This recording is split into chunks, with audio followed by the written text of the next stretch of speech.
Representative Ilhan Omar, Democrat of Minnesota, argued that President Trump could cost hundreds of thousands of lives through his administration's completely failed response to the COVID-19 pandemic. I think with each day that goes by, it becomes clearer and clearer how badly this administration has completely failed the American people. Omar told Cyrus XM host Dean, what is that, Abidallah, during the Thursday edition of his radio show. I apologize for butchering his last name if he ever sees this.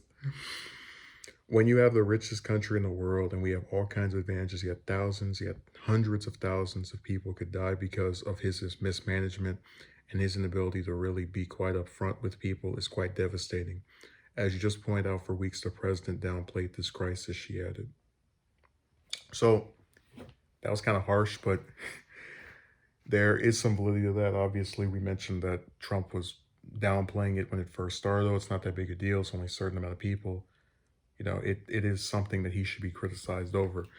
But I've had, I know some of my subscribers don't really watch Dora that much, but he's basically been going in on all the progressives because they voted with the rest of the Democrats for the really, really watered down COVID bill that only Thomas Massey opposed. So it's kind of like someone saying, yeah, this guy let everyone jump in the water, but you walked in the water with the rest of them.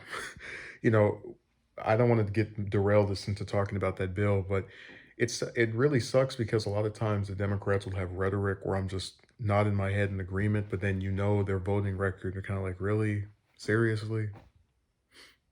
So I would say her comments are accurate, but there's a lot of stuff that's being left out of here.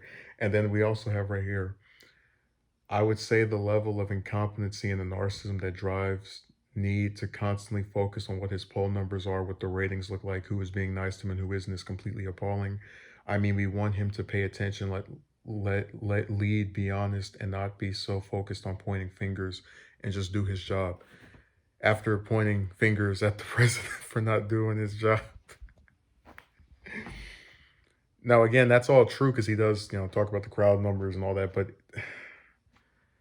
damn it. I wanted her to talk about what he was doing. It's like when she mentions him downplaying this, that's a fact. That was something that he got criticized over for his initial response to the pandemic when it was in its early stages. But I don't need to hear about his rhetoric, and it doesn't matter. So again, I think her critiques of his handling of the crisis are pretty valid.